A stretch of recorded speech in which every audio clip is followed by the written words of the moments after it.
New members, good afternoon, Mayor Don, Mr. Ferris, and all those who are here today in uh, joining us for today's budget hearing for the Tinian Mayor's Office as well as Tinian Municipal Council's budget hearing.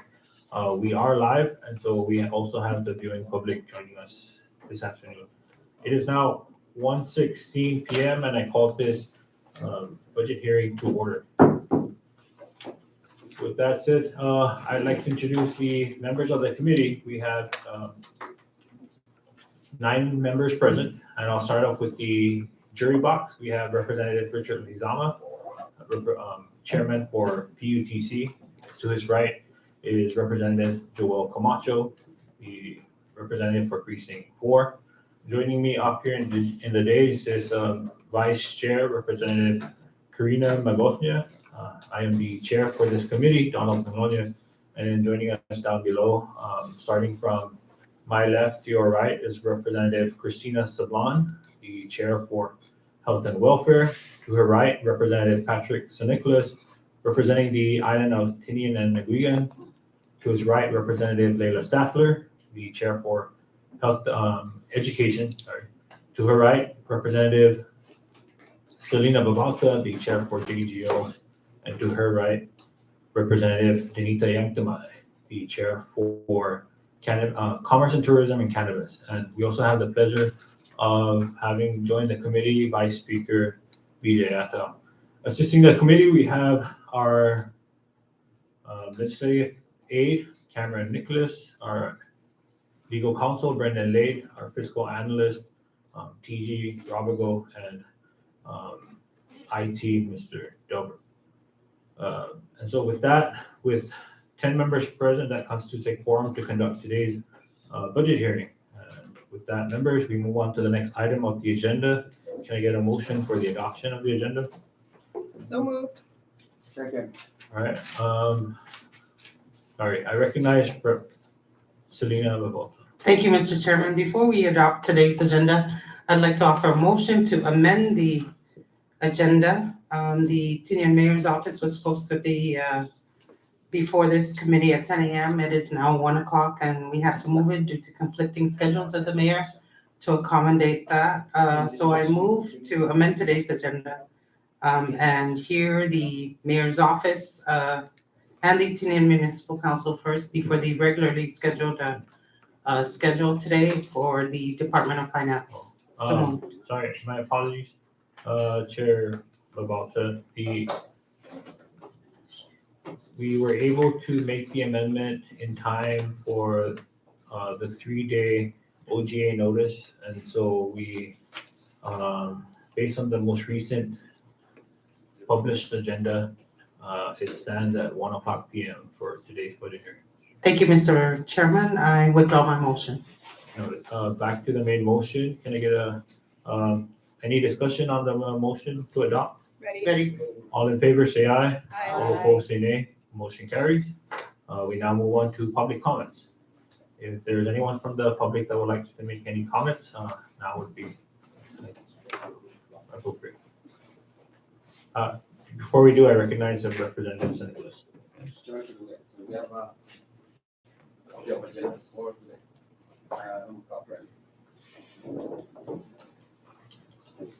Thank you.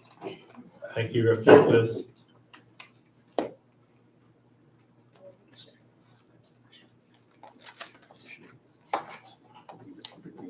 Okay. Thank you, Rep. Sablan, for assisting. Back to public comment. Anyone? If there's none, we move on to the next item on the agenda, opening statement from the chair. Good afternoon, members, and good afternoon, Mayor Don and Mr. Perez. Thank you for being here. Today we will be discussing the budget submission for the office of the mayor based on what was proposed or what was requested by the mayor. The mayor had requested for about $3,789,328. However, based on the governor's submission, under the general fund, he is proposing 2.6 million, as well as an additional 600,000 just to cover the 20% of the employees' salaries, without having to give any funding towards the municipality's operations. And so with that, just for the mayor's information, we are expecting a revised budget, which is due by July 1st. And so in addition to what will be asked today, the OMB, I would recommend to also submit any additional requests to OMB so that we can include any additional funding in the revised budget submission. However, from our discussions with OMB,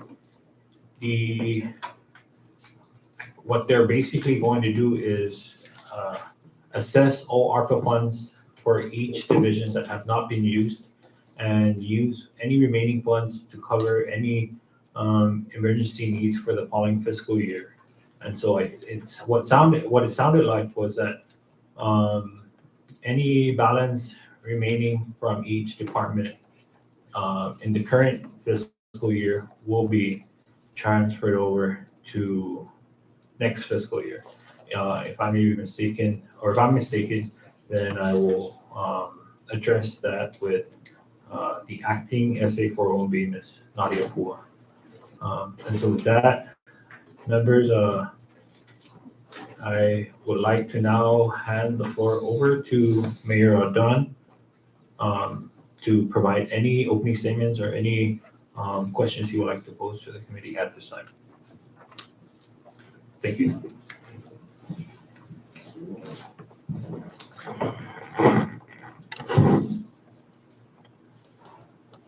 Thank you, Mr. Chairman. Honorable members of House Ways and Means Committee, thank you for the opportunity to present the fiscal year 2023 funding needs for the Tinian Mayor's Office. My name is Edwin P. Odon, and I am the Mayor of Tinian and Aguiguan.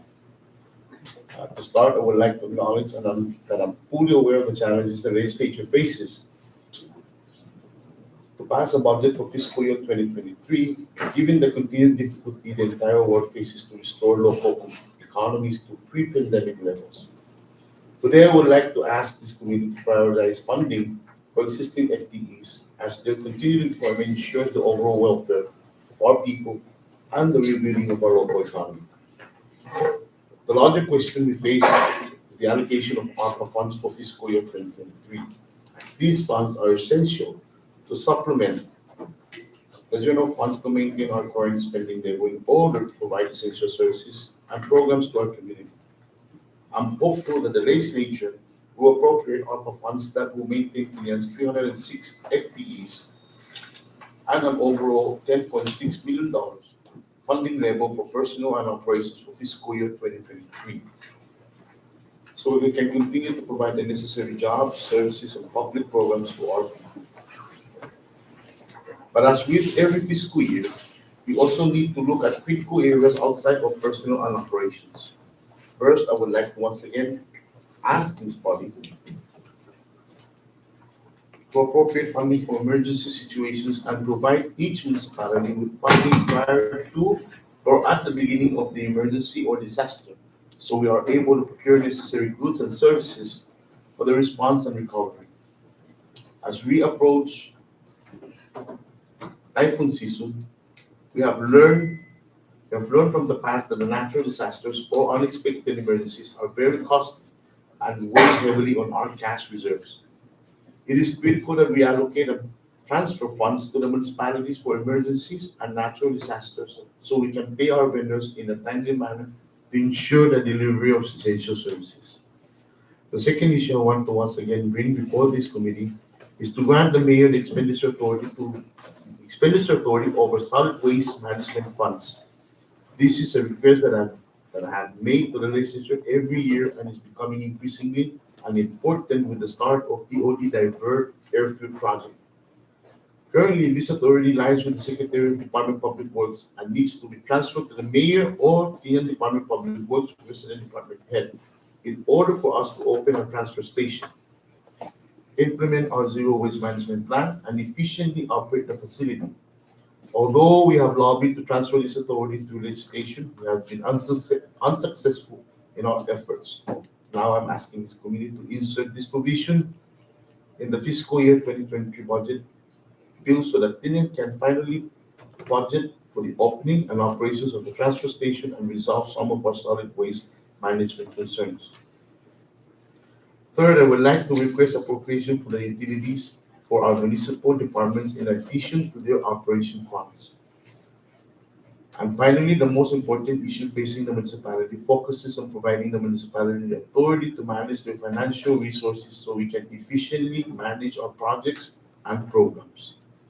Essentially, I am asking that the operating funds to be transferred to the Tinian Department of Finance interest account at the beginning of every month to allow us direct control and management of vendor payments. Please note that I am only requesting the transfer of funds for operations and local appropriations, not personnel. Of Tinian's 10 million fiscal year 2022 budget, only 829,000 was budgeted for operations. This is only 7.75% of Tinian's total budget and fraction of the cinema budget. And a fraction of Cinema's budget. I'm not asking to create a new division of policy. What I'm asking for is to allow Tinian Department of Finance employees to be given the authority of their Saipan counterparts in order to eliminate excessive delays, confusion, and conflicts within our procurement and financial system. Please note that with the infusion of hundreds of millions of federal dollars as a result of Super Typhoon Newton COVID-19, Saipan departments are understaffed, overwhelmed, trying to manage numerous programs and projects. But at the same time, the municipalities of Tinian and Rhoda are sufficiently staffed, experienced, and knowledgeable to manage their own projects given the small size and limited scope of these projects. Therefore, if it's truly the intent of this committee to use our limited local financial resources in the most efficient manner, I would suggest that the best way to accomplish this is to provide the municipalities the opportunity to manage their own financial resources. And with the implementation of Munis, audits can be conducted daily and in real time to ensure all policies and procedures are followed. What is important to note is that a one-size-fits-all approach to procurement and vendor payments does not work for the smaller municipalities, given that we have limited choices of vendors, and many of our micro companies cannot carry debt for an extended period of time without the risk of going out of business. This is an issue we face daily, but can be easily and immediately resolved by simply transferring the funds appropriated under the fiscal year budget to the municipal interest account to allow the municipalities control of vendor payments.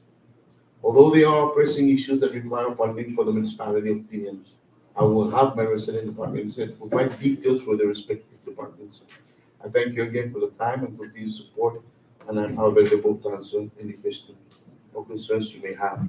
And at this time, present with me also is the Chief Financial Officer and the Chief Executive for the next office, Mr. Alan Phillips. Thank you. Thank you again, Mayor Adon and Mr. Perez. Before I hand the floor over to the members, just a couple of clarifying questions that I have.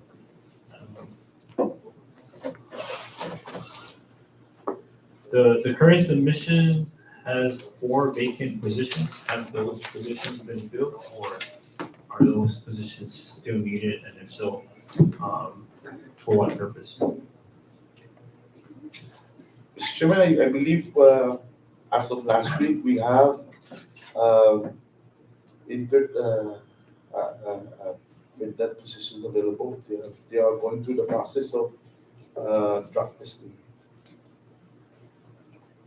Would that be just for 4 individuals, or are there additional FTEs that your office has?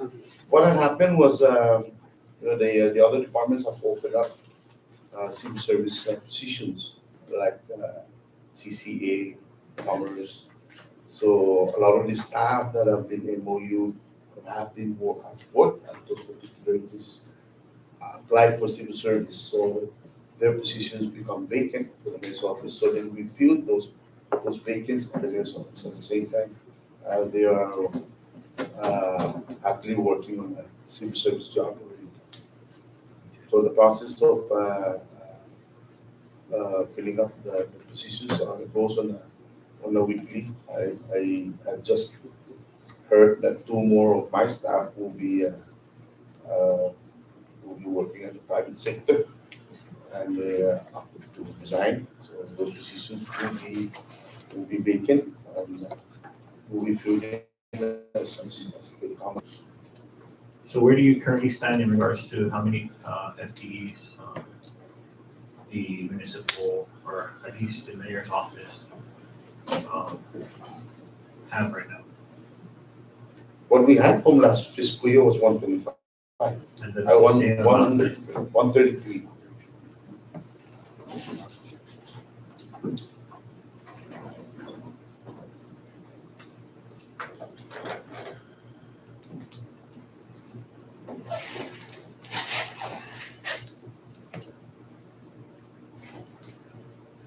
And in your opening statement, you mentioned the authority to manage the municipality's funds. The current interest fund for Tinian, what is the current process in regards to funds that get deposited and the procurement process? Who does the approval and who does the verification of funds and all of that? The whole process, does it go through the same process as trying to get stuff paid out of the general fund?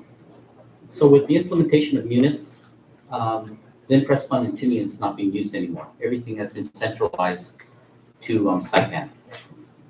What we want to do is we want to go back to the old system and have more control and management of the vendor payments. So all All vendor payments currently are done out of Saipan through the accounts payable section and the CNY treasury. So prior to Munis, the municipality had its own, was in charge of its own local fund. So prior to Munis, the municipality had an Impress Fund, and then as it's time to pay vendors, they would then get a transfer from the CNY treasury to the transfer funds, and then we disperse the checks.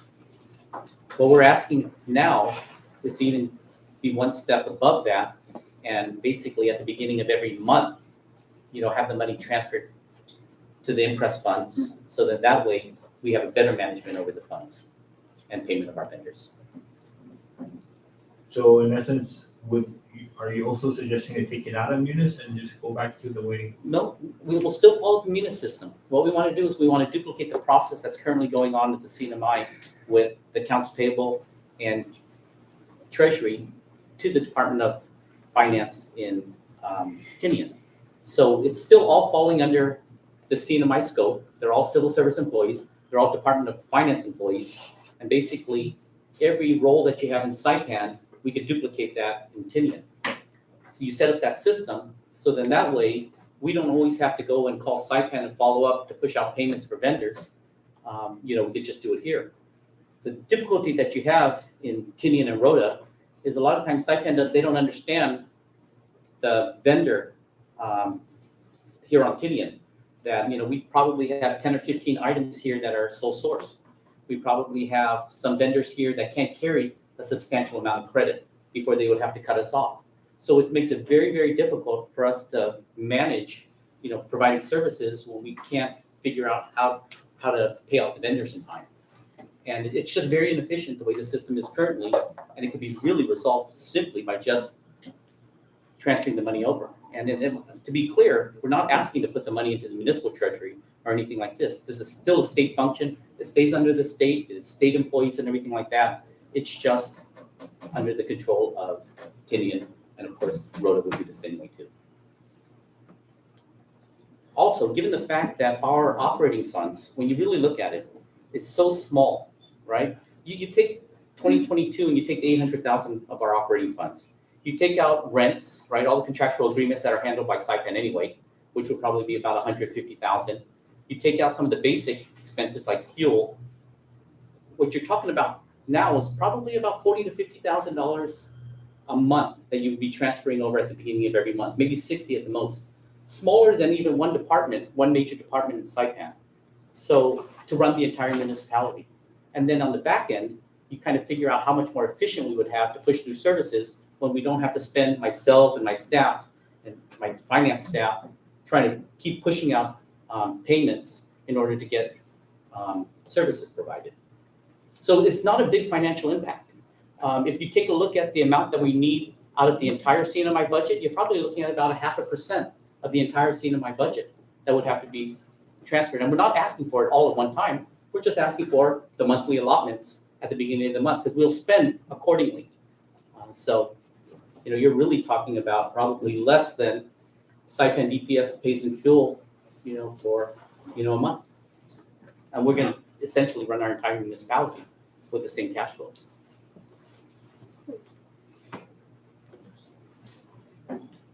It's pretty much just financial management. The bottom line is we have the capability of managing our own resources. It's not that difficult. And we're not bringing it down to the mayor's office. We're not bringing it down to the political level. Everything stays with finance. All you do is duplicate the position. So where they have like finance and accounting that approves it, we'll have our resident department head for Final approval. Right. Where they have procurement that approves it, well, we have a procurement person also. So it's the same function. They've been trained the same way.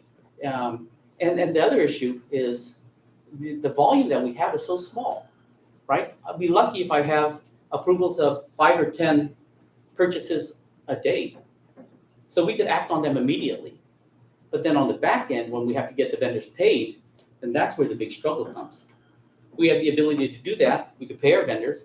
We could go on to the next issue, and we could just keep providing the services to our community rather than having to stay so much within the administrative process of getting these payments out. But this is only for basic operations. When you start getting into emergency situations, then we really fall into a very dark area, because then that's when, like the mayor said, that's why, we went through YouTube. We know exactly what happened in YouTube. And we were lucky in YouTube that we had money fronted to us up front just to get through the response period. If not, then this island would have suffered dearly.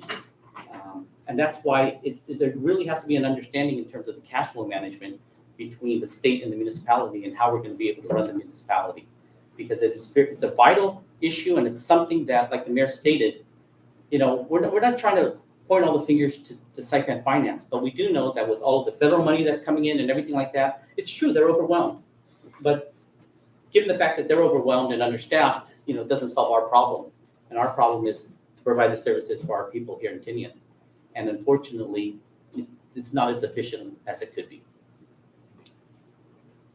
Thank you. Which kind of brings me to my next question, and it sounds like you're in a similar situation with the solid waste management. Yeah. What are some of the issues that you're currently facing that you are, and I know this is the same issue that you brought up last budget hearing, but I know that there was legislation that was introduced last legislature. Even if we were to do a provision for that in the current budget, this is something that should be or will have to do every budget season. But since you are here today, and just to provide the members with a better understanding, maybe it's something that someone in the committee can reintroduce.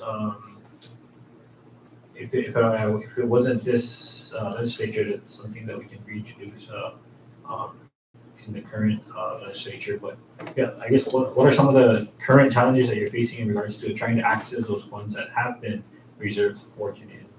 So the system right now is that if our department DPW needs to access the solid waste funds, they fill out a purchase order, we'll go to the secretary for approval. What we're saying is that it's almost impossible for us to manage, the entire solid waste of this island, including the transfer station, without knowing what kind of resources are available. And the reason why is if anything goes wrong, if there's an emergency, if something's needed right away, they're not going to be able to take care of it quickly enough and get it through the system going there, where if it was here, we have the ability, the mayor has the ability to immediately act, whether it's other resources or what have you. So we have a transfer station. We want to open up the transfer station, but let's say we open it up, do we know if we even have money for the utilities? Do we know if we even have money for, repair and maintenance, for fuel and everything like that? I mean, it just doesn't work where you would have to operate without knowing what kind of financial resources you're gonna have to run it. And that's why we're saying that if they don't wanna give it to the mayor's office, that's fine, give it to the Tinian DPW director, we're okay with that also. And then that way, we could work together to work out a budget, figure out exactly what it's gonna take to run the facility. And we wouldn't, again, have a situation of delays in terms of having, PRs for gas or repairs or supplies pending in order for us to move the operations forward. Jerry, if I may, let me give you a scenario.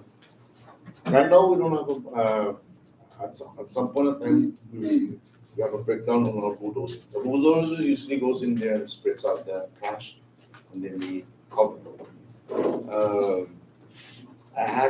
We had been encountered this during right after U2 where our bulldozer was down for 10 months. And we're using the front end loader. So when you use the front end loader, these are tire tracks. They're not steel tracks, they're tires. So they go in there and they get cut. Those tires, nobody's selling those tires here. So then to procure that, you have to request a site plan request to post procurement, and these are talking about $3,000, $4,000 worth of one time. By the time the tire comes back, it's giving you a month and a half. Not because of the process, but if the processing of cutting the checks it aligns with transferring the interest fund to Tinian, only 3 persons needs to sign up and it's done. We go to a vendor in the following day, and then in about a week it should be delivered. It's time consuming, and how do you operate a transfer station not knowing what you're funding? I have not been provided, or the director of public has never been provided, what's the fund status of Tinian's solid waste revolving fund. As long as these people are getting paid, that's fine with me, but when it comes to operations, we need to have a clear understanding of how much money we have in there. Understood. Maybe while the legislation is being drafted or probably reintroduced by any member who's interested to take lead on that, could this be addressed by simply adding, whether it be the RDH for DPW or the mayor, added to that project string that we would call it on munis? That way, whoever is expenditure authority for Rhoda or Tinian can access that account and submit the POs through that project string, if you want. Is that, I mean, having access to that project string, you'll be able to see how much is in there, as well as being able to directly submit. Yeah, so that's something that we can think about as a immediate solution pending the legislation that would transfer it over. So maybe that's something that we can, at least for the meantime, bring up to the Secretary of Finance or the Secretary of DPW to see if we can assist in that. At this time, I open the floor to any members.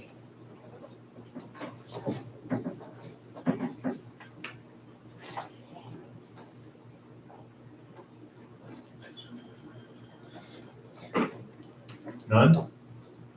I recognize Rep. Stafford. Thank you, Chairman. I hope it doesn't stop working. Okay.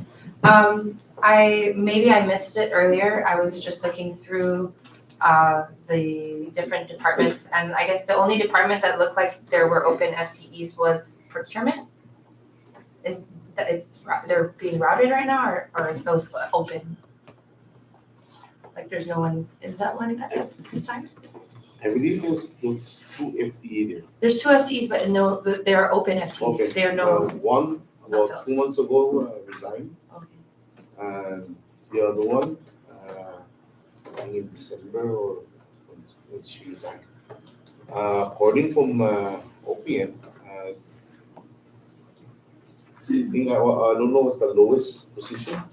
It's already being applied, and they're pushing out for the supervisor, which was the higher supervisor for the procurement is being pushed out to be announced at OPM. But small one, the lower one is already being, there's somebody who's being selected. I just wondered if they were planning to be filled with, considering it's such an important department, with all the needs of the island. Thank you. And, I don't recall hearing if, Chairman asked if you received a fund status report from ARPA already, or?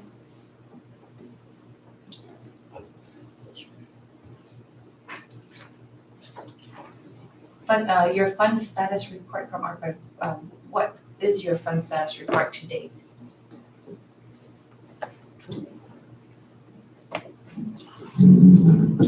I'm not exactly sure, so, ARPA covers a lot of different areas. So we're talking about the ARPA that was used to supplement the FY '22 budget, personnel and operations, or I capital guess, improvements, or? let's go with operations, start with operations. Okay, so I don't know the exact balance that we have right now. So in FY 2022, our ARPA budget for the mayor's office was $1.8 million. Most of that was carried in personnel. And that was earmarked to pay the 20% for the 125 initial employees, and then 100% for the 8 additional FTEs. So, and as the mayor stated, I believe that we are in the process of filling all those positions. So what happens is, if there are any lapse in funding, then we push that money down to operations, and then that's how we fund our operations. As to what we have currently, we try to stay within the monthly allotment, even though Munis, I'm not sure if you know that, Munis gives you all the money up front and you can process any way you want. For proper financial management, we try to divide it by 12 and spend accordingly, so we could extend it throughout the entire year. So I believe we should be fairly much on target in terms of our spending for the ARPA funds. I mean, strategically, you usually leave nothing on the table when you get to the end of the fiscal year. So there has not been any delays in receiving your ARPA funds? We don't get it directly. So the ARPA funds would be managed by the Department of Finance. And again, the majority of it is with personnel. So of course, personnel doesn't get transferred down to the municipality. Got you. And that change in the system is where I'm recognizing what you're saying, how it's being addressed in Saipan with the units. Right. So like I said, we're okay with personnel. I mean, that's fine managing that. And that's about 90% of our budget anyway. It's just that 7.5% that for operations, we don't mind. It's still a scene of my budget. We just want to have the ability to control the vendor payments. It just makes it a lot easier to manage the funds. What are the status of your vendor payments currently, I suppose, is a good follow-up then? Well, again, that's tricky. As from the transfer of JD Edwards over to Munis at the beginning of the fiscal year, it was a pretty rocky road. We had carryovers from 2021, which took a little while before they finally paid them off, but they were all paid off. Again, our issue is, let me give you an example. You take a company here a small company here that we might buy operations from. And not only the mayor's office, but you got 8 departments, and then you got autonomous agencies also. And if they're all going to that same company to buy their supplies, how long could that company carry the debt before they say no more, right? So it puts us in a difficult situation that all of a sudden, they're saying, Mayor Allen, we need to get paid in order for us to continue to provide you service. And then that's where we have to go back and we have to find out from, my treasury or finance, how can we push this thing out to pay our vendors so we continue? And this really becomes an issue like with our festivals and our annual events. That's when it gets really, really tricky because sometimes in order to get the rooms, you have to book them in advance. Sometimes there's last minute changes. And those are issues that becomes very difficult to push through the system. Like the mayor said in his example with tire and the solid waste, if we had it here, we could process in minutes what it might take weeks to process in the CNMI, and then we could address that immediately, and then we move on to the next issue. So that's why that's just such a big issue for us. And considering that ARPA is what's kind of floating the operations now, with this next budget coming up that doesn't seem to have more than just the 1%, what do you plan to do to maintain operations? Well, obviously, the initial goal of our objective is to match the 2022 funding level. I mean, of course, that's our main objective, that's our target. If that can't be done for whatever reasons, the resources are not there, then internally, we always prioritize personnel, we always prioritize our people. And from there, we figure out, we have to adjust. I mean, everybody will have to adjust. So we would have to pull back on some services in order to make, ends meet. It's just the nature of the beast. Thank you. I yield. Thank you, Representative. I now recognize Vice Chair Mako. Good afternoon, and thank you for being here again. Just so for clarification, Mayor Adon, you stated earlier that currently for FY 2022, you have a total of 133 FTEs. Do you,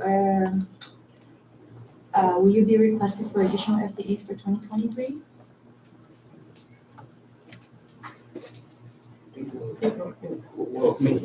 No? Okay. And so, so I was looking at the budget that was submitted, and for FY 2022, your budget for personnel was at 2.4, and then your budget request for 2023 is for 2.5 total. So there's an increase there, and so where would that what would that increase be?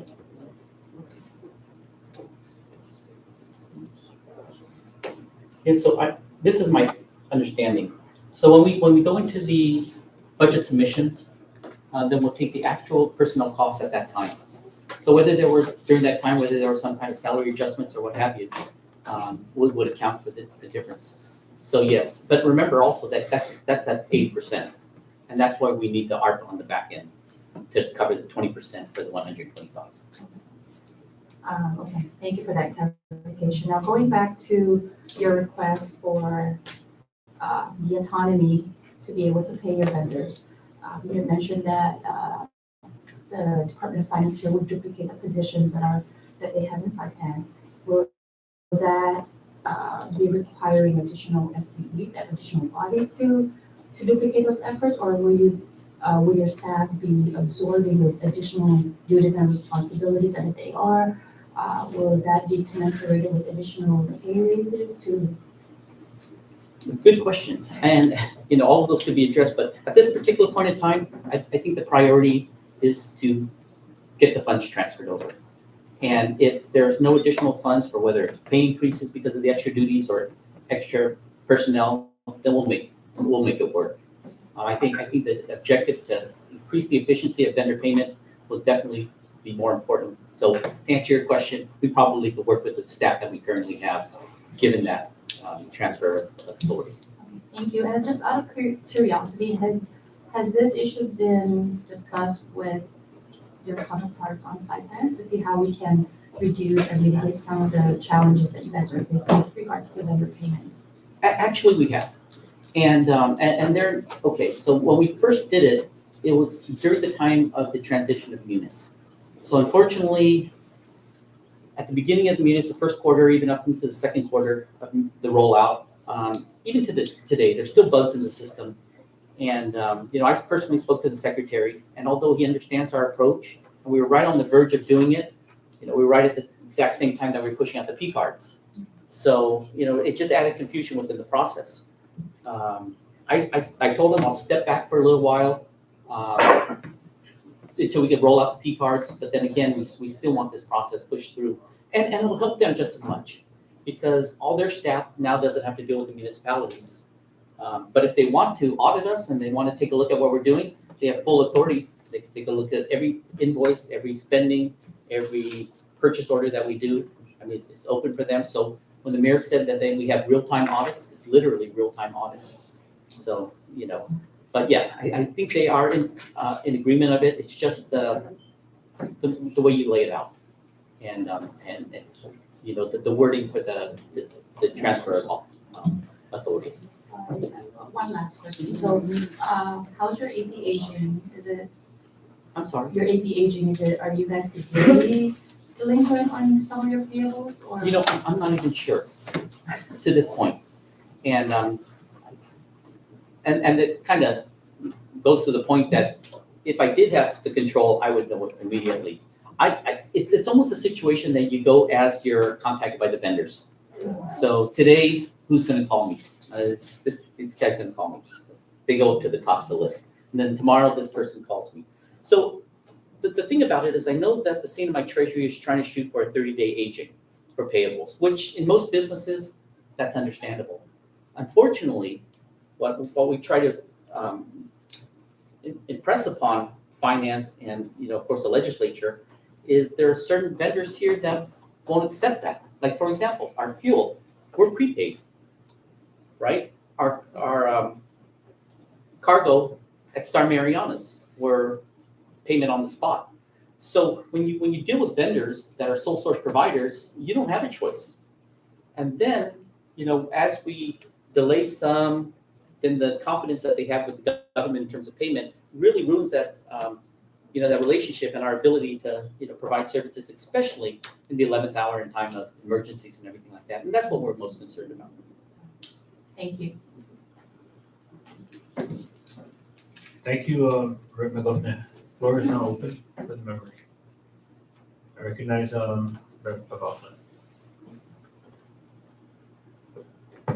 Thank you, Mr. Chair. How much did Tinian get for in ARPA funds for, let's say, the Tinian Casino Commission here? Nothing. They won't give us ARPA funds for the commission operations. Not the region. How about local general funds? Local, General funds, local, not federal, not ARPA. No, okay, let me think. Now, we're talking ARPA, we're not talking care funds, right? Yes. Did you get any For from the- CARE? We did get initially some from CARE. Both Tinian and Rhoda at the very beginning got some from CARE for utility payments and I think a little bit for personal operations. But if I'm not mistaken, with ARPA, for local operations at this particular point in time, I think we've only received $50,000. Okay. Now, this is ARPA coming from the governor you're recommending, Yes, right? Okay. yes. Because of course, we got 603B money that comes directly from US Treasury and that does not come through the governor. Now that confuses me, because when I asked Secretary of Finance David Atzelik, how much did the Tinian Municipality get in ARPA funds for Tinian Commission, he said 0. But the commission zero. So what the 50,000 that you got, where's That would that? be for the local, Municipal staff. yeah, municipal staff. Okay, Cinema staff, and then we have a municipal staff, and then you get gaming Okay. staff. okay, thank you. We don't give any of the ARPA money to the municipal. And as far as talking about the inefficiencies of Munis, you're preaching to the choir. We've had many issues with it since its rollover from JD Edwards, improper training and all that.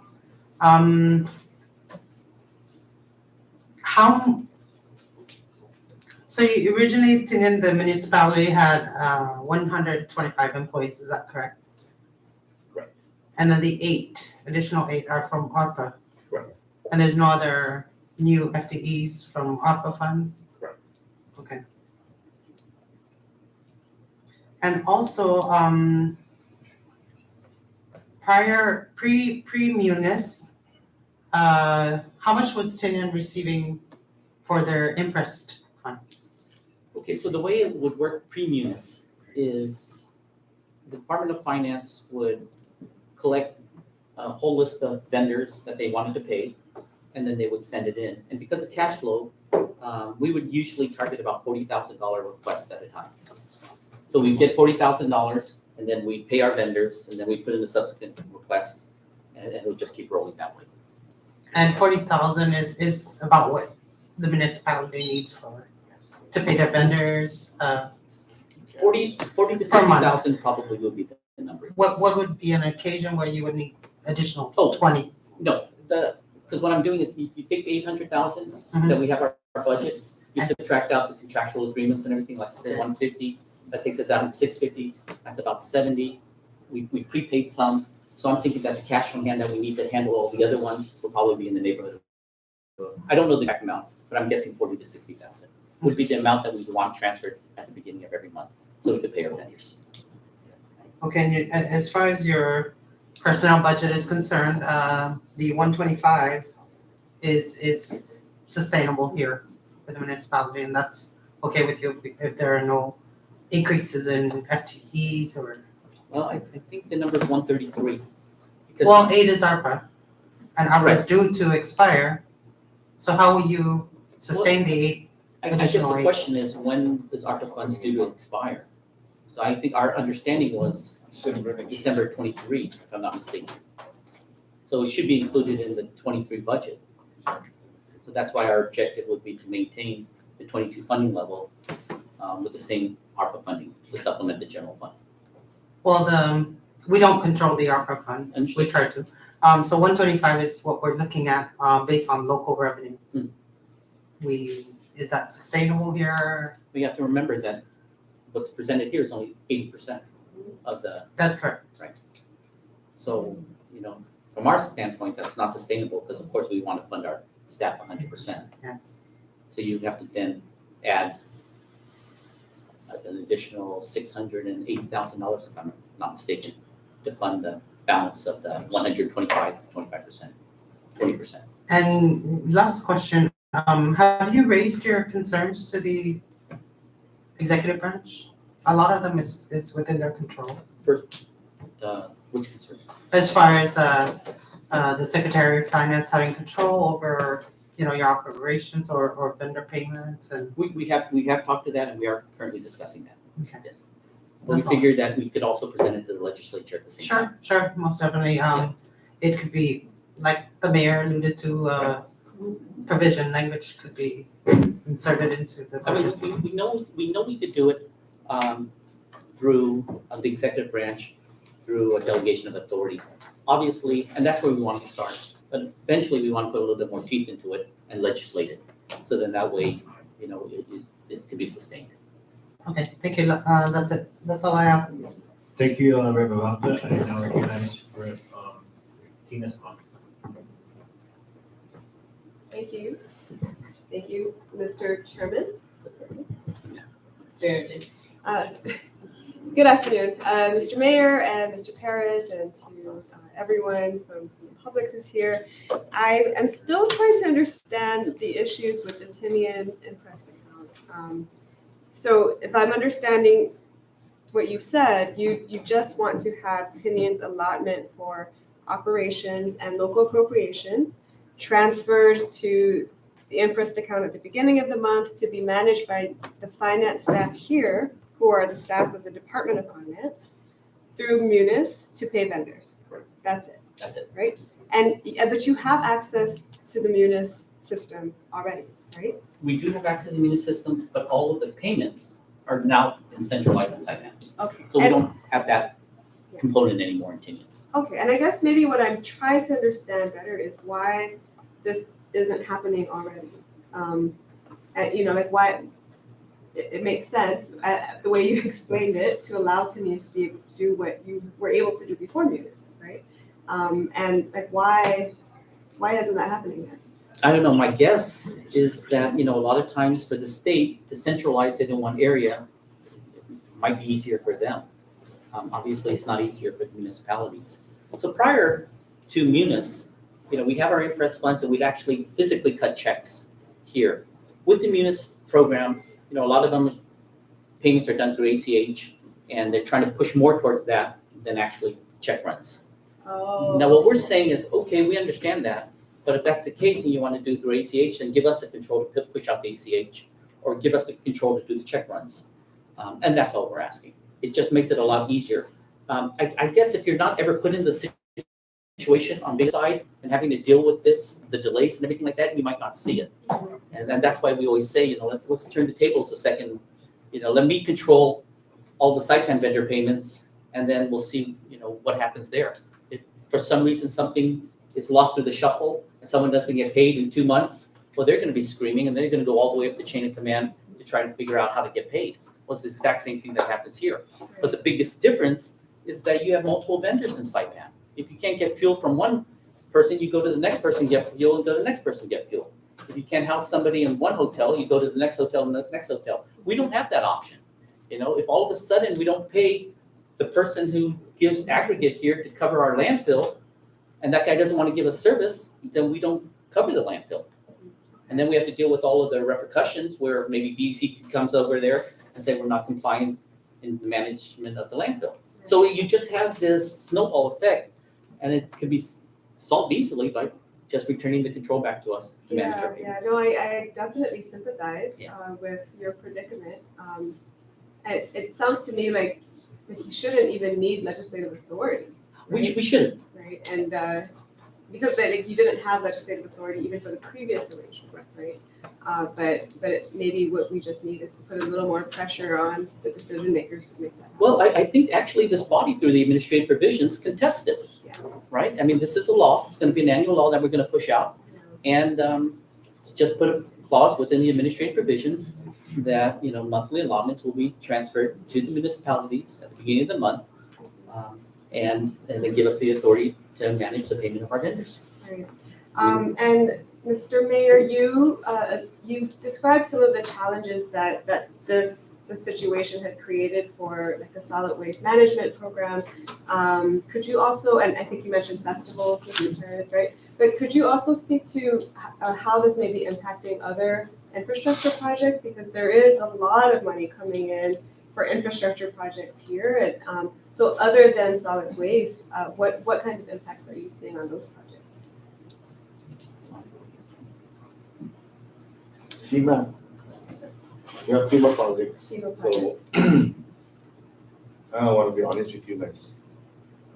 We have FEMA from 2018, If you could use your microphone. Sorry. 2019. Thank you. We have our FEMA projects approved. Approved project, allocated funding. It goes to a PA.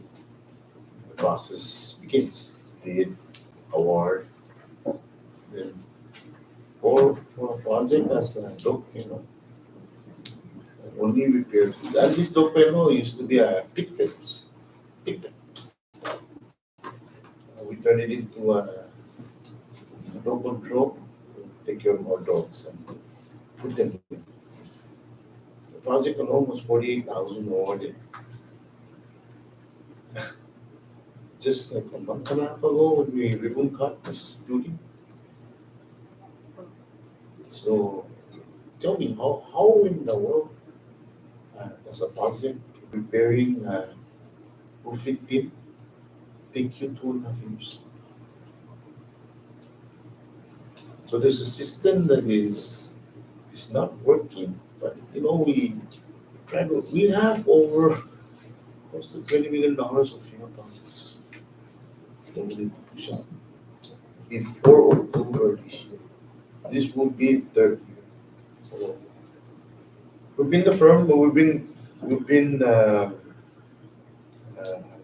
told that it's going to meet the deadline. Push out all these projects. Some of these projects we have to take and do it on our own with the agreement with PA. Something like that is kind of blows your mind. Yeah. But we're trying to move forward. I just don't believe that we continue to seek and get approval, and that's why we're moving on trying to hold that delegation of authority to eliminate all this. We need to ask Saipan first. We can do this thing already. We just need clear understanding with the administration as to what are the permits that you don't need to send to PCQ to get a minor permit just to repair a fence line baseball field just because a bird is in the pipe for the last 3 months. We have to do a big major siting permit because of that. By Fish and Wildlife. There are people down here from BCQ, CRM, HPO to Fish and Wildlife work in the government for over 30 years.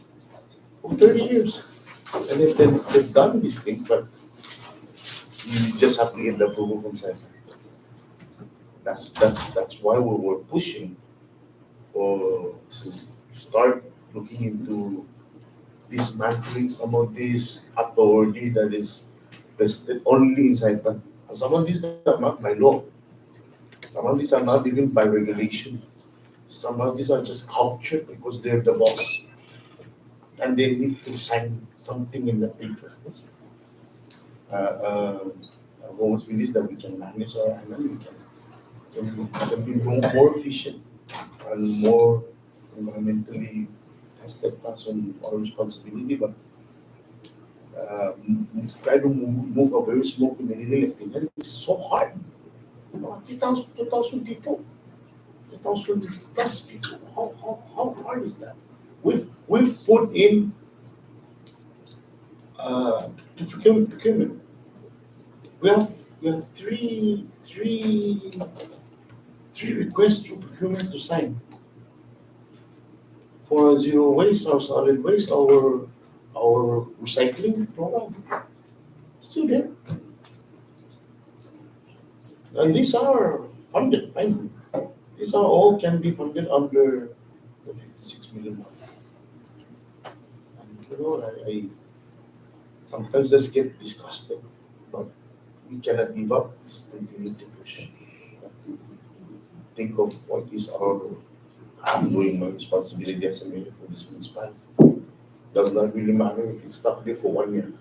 We'll go, we'll remind you, and hopefully these things push through. And these are good intended programs that we want to push out on the mayor and on some of these departments. Curbside collection, we if everything is approved, we would have done that a year and a half ago. Curbside collection, zero waste. We have the plans. We just need approval from people up there in Saipan. The particular procurement to sign off on some of these RFPs that we pushed out. And these are not easy RFPs. Some of them need studies, some of them collection of data, so then we're going to go after a particular plan. But we would have been the first in the cinema to have a zero waste program. We've had we've met a lot of people that are in the business of doing these things, and they have recommended us when we came up with a proposal. But we need to, the municipality cannot sustain itself to fund these things, but there is funding somewhere that can fund these programs. So you have the plans and you have the funding, you just need the authority to actually implement. We have the personnel, And the person. we have the team in place, they're trained. A lot of the stuff that we do, like procurement, our procurement team, we're reading the same regulations. We have an attorney on our procurement team, we have an engineer on our project management team. So we have duplicated everything that they've done in Saipan, whether it's at the OPD level or the IRP level or anything like that. And one thing that the difficulty we have is the competition, right? And we get it. So Hopwood Junior High School versus, the library tiling, we're never going to be able to get higher up on the priority list on that. But the question is you give us the authority to run our own project. I used to say this all the time. I don't need any help from Saipan to tile a library, right? My staff could do it.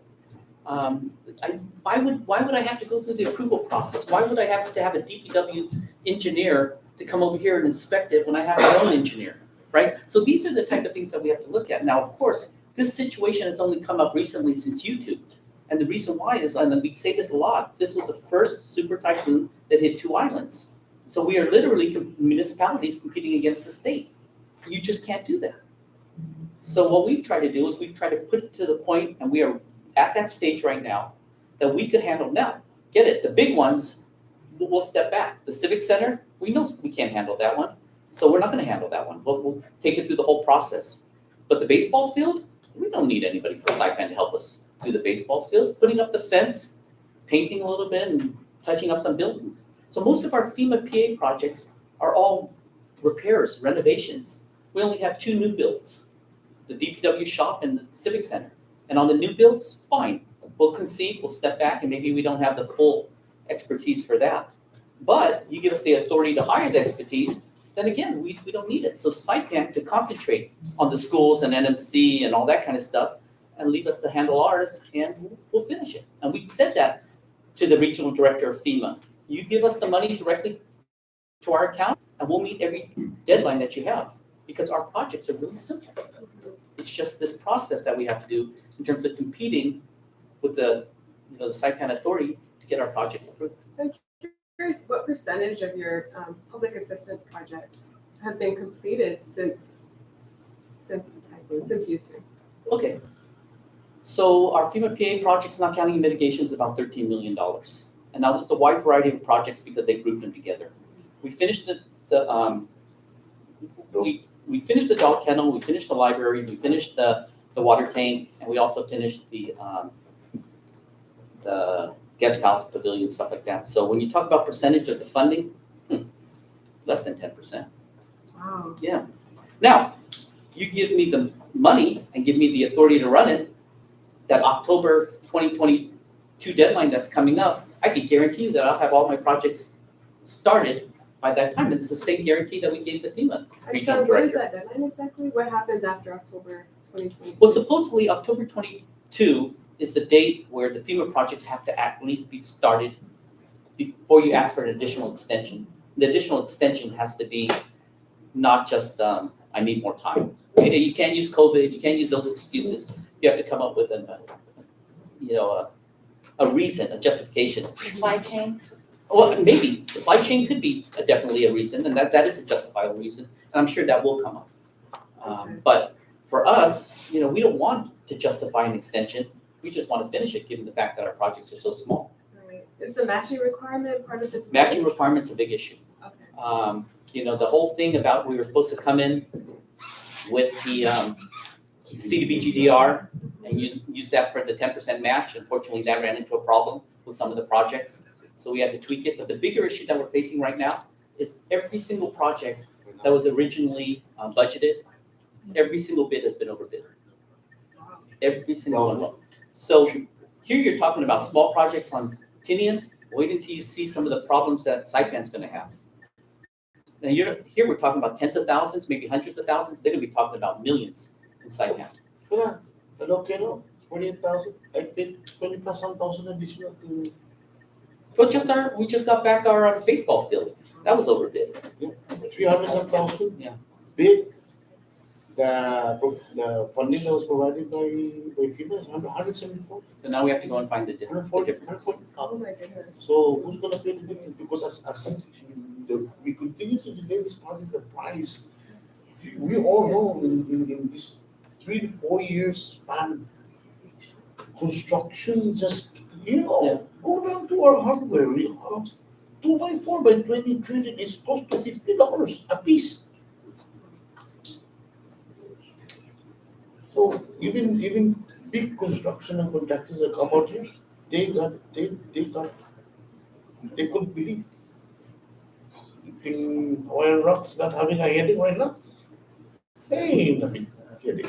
Because all of these calculations are off. Well, thank you for elaborating on that and helping us better understand this issue.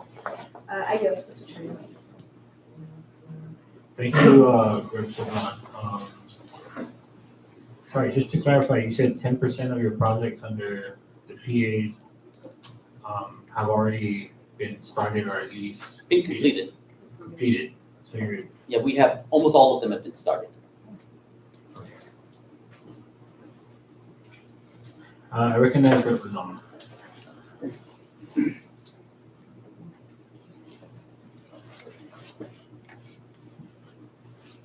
Thank you, Mr. Chairman. Yes. Thank you, Mr. Chairman. And welcome back. When it comes to, I'm a PUTC chairman, and when it comes to solid waste transfer stations, you are having an increase of population because of the military. And I know the military handles their own self. But at this point in time, who's collecting their trashes? And how do you pay that? Do they do it themselves? And is that part of the budget? Or what's that?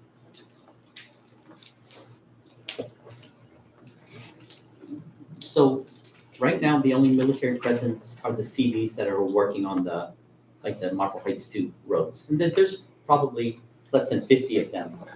And they have, I think, contracted out to a third party. So basically, the policy that we have here with the military, especially with their exercises, is whatever trash they bring on island, they take off, right? But there's still an issue as to when the divert comes in, and we're starting to work through that process also in terms of how we're going to manage their waste.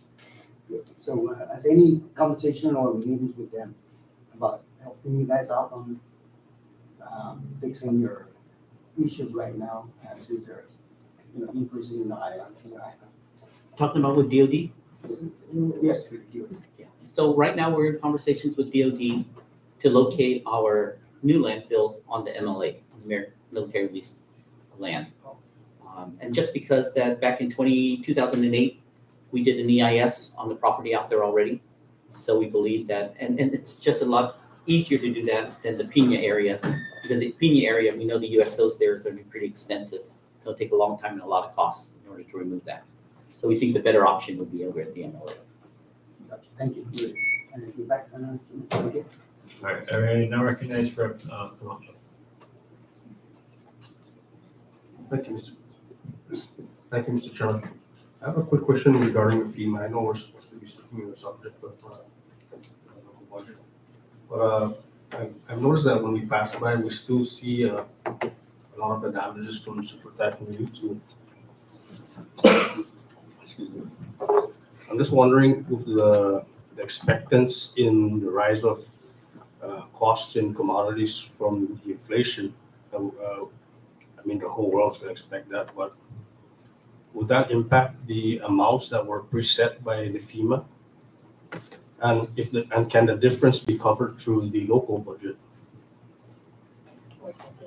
That's a good question because I was discussing that with my staff just this morning. So the way the procedure works right now is FEMA came out in 2018, they did their assessments, and that's where the project worksheets, the approval level. Okay, so then over the course of the last 2 years, we go through the process of procurement, with the bids and everything like that. 2 years later, every single project has been underfunded, overbid. Okay, so then we're at a position now where we have to figure out where the gap is. I don't know if Raina's here. No, she's not here. No. She just made a call this morning because I wanted to have her double check and triple check. The way it works is FEMA will cover the difference, but we have to front the money. And you have our budget in front of you, which is 90% personnel, and the rest is just pennies for operations. It's absolutely impossible for us to fund the difference through this. So obviously, our approach is we are using our CIP funds to fund the difference of the overbids and the project worksheets. We asked FEMA whether they could just front it, but they said their policy is we front it, then we get reimbursement on the back end. So right now, what are you guys relying on for your cost match or your indirect costs? Okay, so right now we're working on our smaller projects. So our smaller projects, way back in 2018, 2019, before the CDB GDR even came out, we knew we needed to find match. So we went to OIA, Liz, and we said, can we use some of our CIP funds for match? So they said yes. So what we did is we identified a whole bunch of projects. They went through the vetting, which it's not quick. It took about 9 months. And we had a large number of our projects approved for the 10% match. We actually allocated about $500,000, so about $5 million in projects. So then what happened was CDBGDR came in, and we said, okay, we're going to hold back our CIP funds, and we want the CDBGDR to cover the entire amount. So we were supposed to get 1.4 million from CDBGDR to cover all of the match, the 10% match. Unfortunately, some of the projects didn't qualify, for example, the gym. So now that's why they're working on a switch between FEMA and CDBGDR to figure out how one could cover 100% of one project and the other one cover 100% of that project. But that's for the gym. But for the smaller projects, That 500,000 that we set aside, that's what we're using to make up the difference for the baseball field, the youth center, and all those small projects, The tennis court. the tennis court, in order to fund the difference. And we already got approval from OIA to do that. So that's why we were able to push out the tennis court and the baseball field projects. Also, the tennis court's gonna be worked on pretty soon. The tennis court has already gone out, it's already done your bid. And, okay, and then this brings us back to the whole situation about procurement, right? So I think it's been about 2 months in the system to try and get the contract through. If the money was here in the municipality, I could do it in 10 minutes, right? Because all the stakeholders, I could just call them into a room and say, sign it. Rather than pushing around, site plan. So it's just an issue of, it's just efficiency, And if we all have the same interest of pushing these projects through, I mean, you could take Tinian off your list and say, okay, give Tinian their money, let them handle their own business, and we'll concentrate on the bigger ones. Because Saipan has hundreds of millions of dollars of FEMA projects. We only have $13 million of FEMA projects. Rhoda only has $1 million for manhood. I mean, give them the ability to run their projects, and they'll be done probably before the rest of us. Thank you, Mr. Chairman. Thank you, Mr. Person. Thank you. In the interest of time, we'll take one more if there are any members interested to get clarification. If there's none,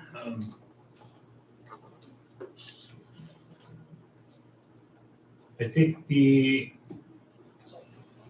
we're still getting clarification from Ms. Nadia. I just sent her a message regarding utilities, because I believe that utilities for all executive branch departments and agencies will be covered under ARPA as one expense under the governor's office. And so that would leave Tinian with about 351,000 for all others. Of that, can you just briefly go over the areas of which, I guess more importantly, the contractual portion of your budget request? I understand from the last budget hearing, a lot is being spent on rental. Is that still the case? And so what other expenses are, would you like to include? Should we can't front the full 350,000? Okay, so yes, definitely rental, the contractual agreement, we pay $8,000 a month for our rent. With utilities, you have to remember that they have prepaid utilities and then the utilities that are billed. So the executive branch does step in and pay the utilities that are billed directly to CUC, but our departments and the mayor's office, we pay the prepaid. So if I'm not mistaken, I think the mayor, for the entire municipality, last time I recall, we pay about $15,000 a month for that. I'm not exactly sure what. On prepaid. 50,000 on prepaid? And I'm not sure exactly how much of that is the mayor's office. I could always send you that information. Other than that, our major expense is, of course, fuel, which, we easily spend $5,000 a month for Tinian, and I think we do about $1,500 a month for the guest house in Saipan. And then, of course, communications. I don't know the exact number for communications, but I'm estimating that's probably about $2,000 or $3,000 a month. And those are just the basics, just to keep the lights on, the doors open. All right, we take note of that. And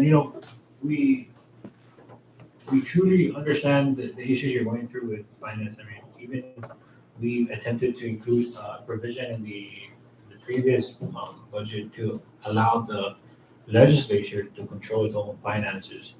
And so something that, if I can direct the LA to just prepare a provision that we can discuss when it comes to the deliberation, to allow the same process to be done to the municipalities. And that's something that we can, as the committee deliberates, can discuss over. And we also have our budget hearing for Secretary of Finance coming up, possibly around the first week of June, and that's something that we can bring up as well. And so at this time, members, Mr. Mayor and Mr. Perez, if there's any additional requests, any amendments to the budget submission, please inform Ms. Nadia, and if you would like to share a copy of that to the committee, so that when we get the revision, we can include those requests and try to see how we can fund them. And so at this time, Mr. Mayor, if there's anything you'd like to say before we dismiss, after the floor. Thank you, Mr. Chairman. And like you said, I believe in June is the last day for the administration also to submit a final budget to the legislature in some of the changes. And I will be reaching out to him to hear more, have some more clarity on the ARPA as to how much really is the municipality going to be getting in this round for this fiscal year. And I thank you. Thank you for the members. Thank you everyone for coming down. It's always nice to, like I said earlier, it's always nice to see you guys come down to Tinian and just enjoy your time. And I know that you guys, it's been a challenge. A lot of issues have been going on the air and all these things, but the end can be a place for you guys to come down and enjoy the silence, and serenity, and privacy. Just you and your kids and your family come down. Thank you again. Thank you. Thank you, Mayor Dunning and Mr. Perez. At this time, members, we will take a 10-minute recess to allow the next, to allow the municipal council to get set up. Short recess.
recess. Before recess, we dismissed the mayor of Tinian, as well as Mr. Perez, and now we have in front of us the Tinian Municipal Council. And so before we proceed, I just want to mention for the record that the Tinian Municipal Council submitted a budget request of $393,127. The governor had proposed in the general fund $166,259. Together with the ARPA proposal of $41,153, that comes out to $207,412, which computes a variance of $185,715. Looks like the bulk of that is for the operations request, with the council asking for 138, but rather none was given for operations on the governor's proposal, except for the 1% OPA fees. And so with that, we do have a council member present, and before we discuss the needs of the council, and invite the council member to give any opening remarks that she may have. Thank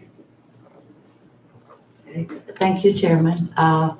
Forgive me, my eyeglass is not working far away. And I can't really identify you by face or name at this point.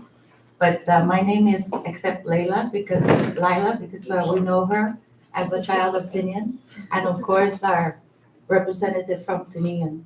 Welcome to Tinian, and thank you very much for giving us this opportunity to submit to you what we have in front of us. My name is Juanita Mendiola. I am presently the chairman of the Ways and Means Committee of the 18th Tinian Municipal Council, and I have to tell you that actually we were relying on our executive director to formulate this budget as it really pertains to his operation, because the municipal council, as members of the municipal council, we actually are just on a policy level, and we follow the direction of the chairman, and the director is following the direction of the municipal council as a body.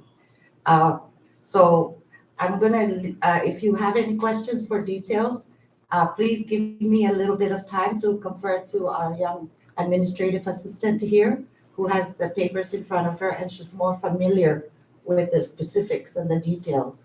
However, before I proceed towards that, I just want to take this opportunity to say that I am very saddened that we have come to this stage, and I'm sitting in front of you to present a budget that hasn't even been a budget, and we haven't even been given a chance to exercise our constitutional authority to review the mayor's budget before it was even submitted to the governor for inclusion as part of his overall budget. When you look at the Constitution grants the municipal council the authority to formulate the local budget before it was submitted. It's submitted to the governor for inclusion. That hasn't been done since the year 2018. And I'm appearing in front of you to be aware, to remind you that we are also given the authority to reprogram, to act on or approve reprogramming. So how could we approve reprogramming of funding without knowing what's in the budget? And even up to this point, we still do not have a copy of what the budget level for Tinian last year. I'm solely relying on the mayor, which is kind of silly, because we're supposed to act as an oversight body for the municipality and its operations, yet we have no idea how it's being funded. So before, what's before you or what is submitted with you, whatever the governor submits, I'll accept that because he is more aware of the financial state of the CNMI. So we are happy to be receiving whatever it is that we can receive. Because as the municipal council, we are supposed to be able to enact our own laws in order to generate local revenue. But that is now reserved only for the Tinian delegation and the CNMI state legislature. So when I heard the mayor talking about the challenges that he's facing, the only way I can come up with is drastically just say, take the lump sum, give it to Tinian, and let the municipal council appropriate that funding. So that we can take that responsibility away from you and make it easier for the municipalities to operate. So that's the general crux of what I'm here for, but I'll wait for your questions based on what was submitted to you. Thank you, Councilwoman. I just had the legal counsel pull up the powers of the municipal council, and just to briefly go over each one, at least the ones pertaining to the budget.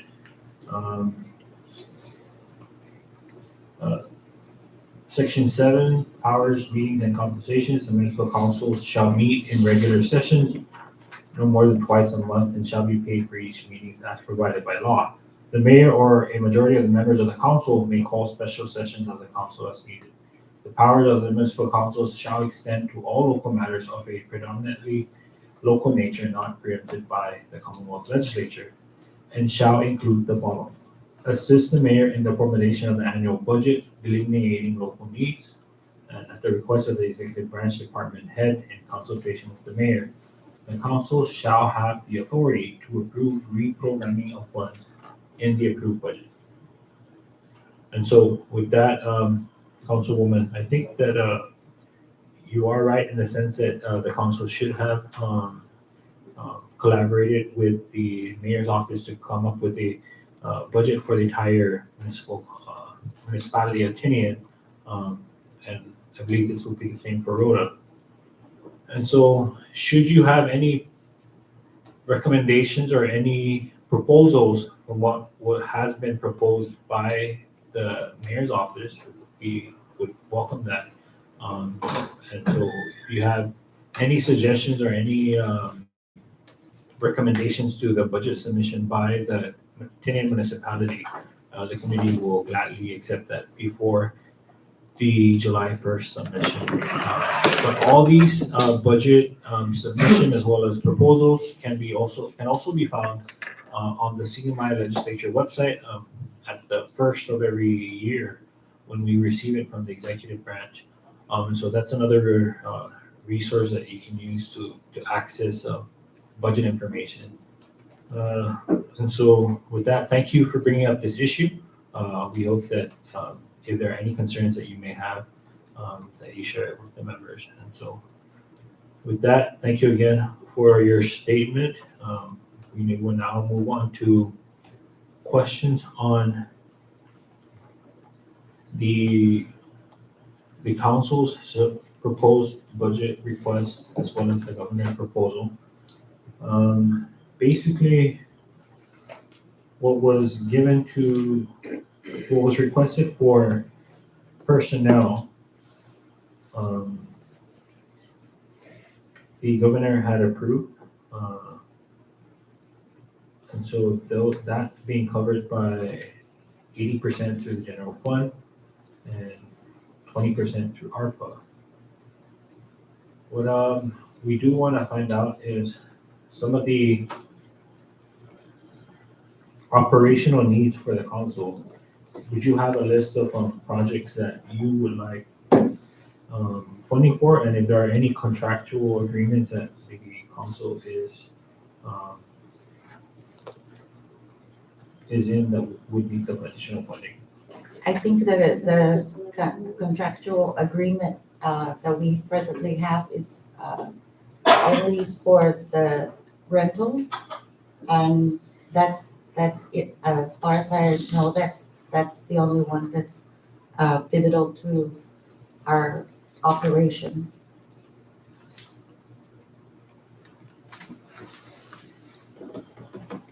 any other project, we share with the mayor, or we ride on the mayor's back, because we barely have enough to, to do the operation. Right now, we're working on clearing a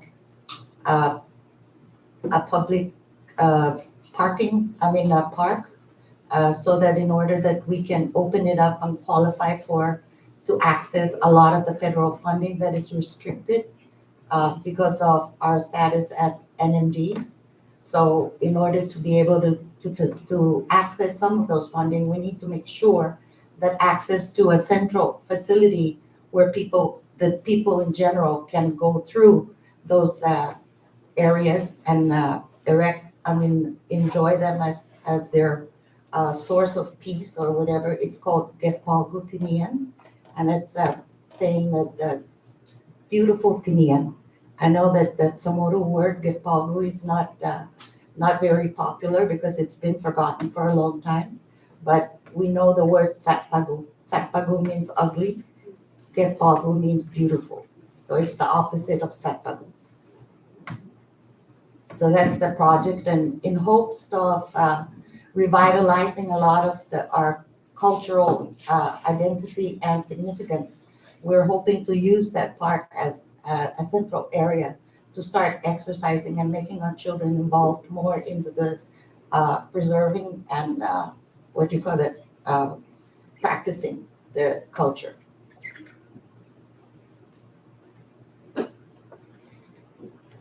Does the council also have the oversight on the Tinian Gaming Commission in regards to approving their budget for the year? Yes, including the mayor's programs. If they're using funding from the locally generated casino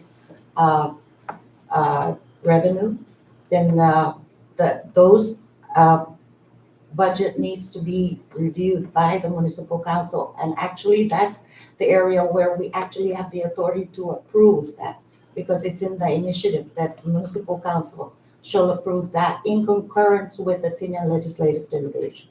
Has that been practiced? It was practiced, but since Dynasty went out of operation and it hasn't been generating a whole lot of funding, there's since, like I said, since 2018 was the last budget hearing, and we also have oversight authority over the municipal treasury, which is under the mayor's office, and then the majority of the programs of the mayor's office that is funded through that source of funding.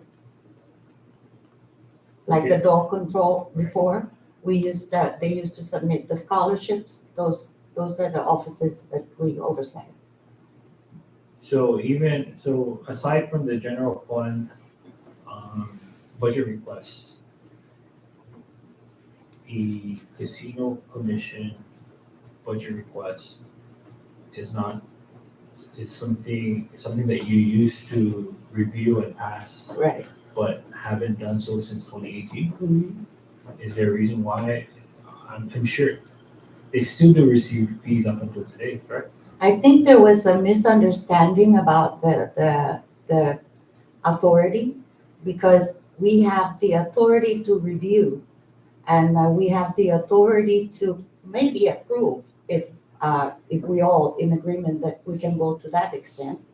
But we do not have the authority CNMI-wide nor through Constitution to appropriate any funding. So those are the gray areas that we need to address, and we're hoping this municipal council is hoping to address that through popular initiative this upcoming election, is to move forward and add that in and clarify that information, whether or not we are fully authorized to acquire the authorization to appropriate local funding, locally generated funds. But at the moment, the appropriation authority is constitutionally granted to the legislative delegation. I think, well, if I'm not mistaken, the way the Rota Casino's operations is being budgeted I think it's very similar to Tinian's case in the sense that the commission submits a budget to the mayor for review, and then they get concurrence by the council, who then proposes that budget to the delegation, and they would have to introduce the local bill to approve the budget. Would that sound like what? The previous procedure was, we would submit a budget that we have approved locally to the delegation. The delegation is supposed to concur with that appropriation, and then it goes up for the governor's approval. So they haven't done that since 2018. Yeah. And have you been conducting any oversights in regards to the municipalities' funds in the IMPRS fund or casino commission? I'm attempting to, but with the lack of recognition of that authority, it's been very difficult, but we're trying to push it through. At least my colleagues and I are now recognizing that the need for that is very critical at this point because of whatever the situation is with the military. We're going to have to expect some expansion, economic expansion here. So we need to have some kind of fiscal responsibility and be able to oversight a lot of our local budgets. So we're hoping that through this initiative that we're working on presently, that we can get that authority and some of the gray areas clarified. Have you sought advice or legal opinion from the AG? Not through the AG, but we have a legal counsel working with us. I think that would probably be one of the steps that you can take to get the AG to submit a legal opinion, whether or to clarify parts of the Tinian law on the casino as well as the budget. So I'll take that into advice. Okay, thank you. Members, at this time, I open the floor for any one of you, and I recognize about the Question, how is the Tinian Casino Commission being funded right now? Presently, from what I understand, they're being funded through the CNMI money, through the CNMI budget. Previously, it was, remember that retirement, the 25% appropriation from the IPI? Yes, Yeah, 2 million. yeah, they were using that to finance the gaming commission. So as far as you know, today, it's being paid for out of the mayor's account? Is that Yes. what I'm hearing? Okay. Do you know how many new employees have been hired here in the municipality in the last, let's say, 3 months? I have no Mayor's- idea, to Yeah, tell you yeah. the truth. I'm not privy to and maybe partly of it is my fault too, because I'm not particularly nosy in that area, because I'm more interested in setting up the policy that is necessary for our foundation. So I'm busy with that, but I know that there have been some new hires from ARPA, but that's strictly ARPA funding. So I'm not sure exactly how that's done with the mayor's office. We just had the mayor in here and his CEO, or Mr. Perez, CFO. And they mentioned, and they consistently mentioned that they only hired 8 out of the ARPA funds that was given to Tinian. But I am aware that one way to circumvent the municipality budget is that the governor would hire from his office account while the personnel are here. I'm not sure that there's 8 that was hired. I think there was more than that. And So like that's I one said, way that they yeah, would circumvent the whole entire budget process, because we wouldn't see it, Yeah, it will not reflect on the Tinian because what we budget. see is the Tinian budget, Right. but we won't see governor's hiring of personnel, That out would of be his under account. his, and that would work here in Tinian. with that, I have no information regarding who was hired, from where. Understood. The governor has repeatedly said he's delivering for Tinian. Do you know what he has delivered? A lot of jobs, maybe? Thank you. I have no further questions, Mr. Chairman. Thank you, Reverend Malta. Any other member?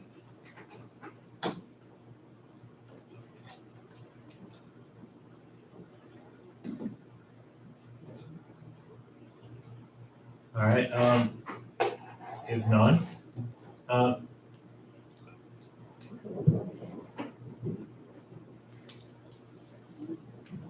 thank you. If not, Councilwoman, I think what we hope to expect from you or the council members, if there is any additional review you would like to do on the entire Tinian municipality budget, is, you know, we haven't now until July 1st to see any amendments you would like to propose, as well as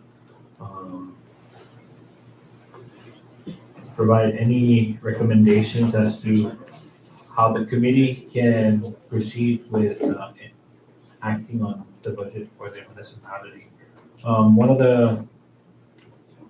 the goals that I would hope this committee will consider, and something that you can propose, is to try to get away from this. How to say this? There seems to be a lot of MOU requests. A lot of these employees are being funded through the mayor's office and then MOU'd out to these agencies. But if we can try to transition and secure these employees to become civil service employees and reduce the uncertainties for those that are under the mayor or the council, just to provide job security as well as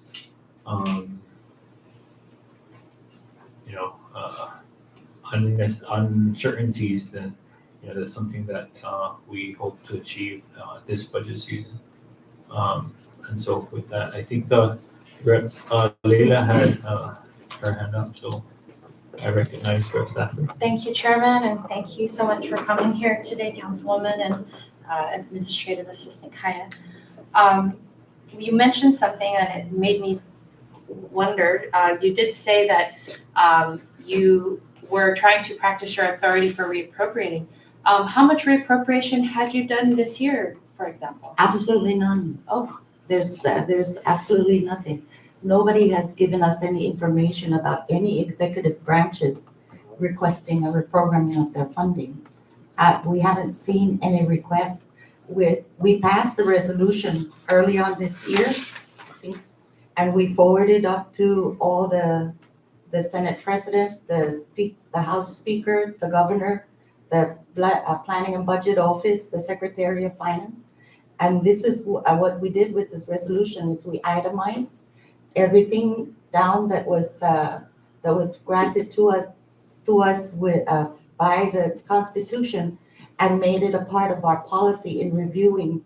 And so we've told them that our procedure will not be, we will not be approving any requests for reprogramming of funding unless we know exactly how they got the funds. So that we're hoping that we were going to exercise this through this resolution this year. But the next thing we knew, we received a request to submit a budget proposal to the governor, to the Budget and Planning Office. So there we were left out in the cold again. So from the beginning of this processing, we have no access or no information given to us by any of the departments nor the mayor's office. Okay. Thank you. And just one more point, I absolutely agree with you, Chairman. When I was the chairman of the Tinian Municipal Council, I think that was the 8th, sorry, I forgot what year that was, the 8th Tinian Municipal Council, 1998 to 2000. I did reduce the municipal council employees from 35 to 7. And we kept the core group, and that's the people that will protect the building, the assets of the office, and the integrity of the office documents and its existence. So though we transferred, we offered, what we did was we went through the personnel process to make sure that these employees became permanent employees of the municipal council. However, that was reversed again in 2015, I think. It was reversed, and the employees, they said that it was the employees who were permanent, and those who are quitting those positions, the position is no longer permanent. It becomes a political FTE. So that's the downfall. We tried to move as many of the 35 to a permanent position in the what do you call that? The civil service position, and we made them qualify through the civil service system. But unfortunately, a lot of them prefer to work with the political hire because under politics, because the pay is higher, and they would be losing like $3,000 to $5,000 should they transfer into the civil service position. So those are policies that we really need to start addressing, so, but again, that effort was reversed in 2015, and we're back again to being the political reservoir. Interesting. Thank you for that. And thank you again for bringing up or highlighting the powers of the council. I think it wasn't too long ago where I saw a transfer request that was signed by, the mayor. And this is something that, when brought to light is sometimes we need that reminder. And so with that, Brendan, can you just be sure that statute with CAM so that this is something that we can remind the municipal council from the other municipalities and highlight that particular powers.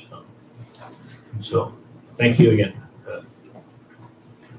All right, members, if there's nothing else, just want to take this time to thank you, Chairwoman. And again, should you have any additional requests or any proposed amendments, if you can get that in by July 1st, we appreciate that. Thank you. Thank you for receiving us so well. Thank you. Have a good rest of the week. And so with that, members, we now excuse the Chairwoman and her assistant. Thank you for coming in. We move on to the next item on the agenda. Announcements. As a reminder, we do have a public hearing at 4 p.m. today to receive comments on House Bill 22-98. The author is here, and maybe she can answer any questions that the public may have. And so please stick around. And then tomorrow at 10 a.m., we will begin with DNR, followed by DCCA, Finance, Commerce, and Labor. And then end on Friday starting at 1 p.m. with DPW, Public Safety, and Defense. Any other announcements? If there's none, can I get a motion for adjournment? So Second. All right, a motion was made and seconded. All in favor, say aye. Aye. All opposed, say nay. This meeting hereby adjourns at 3:17 p.m.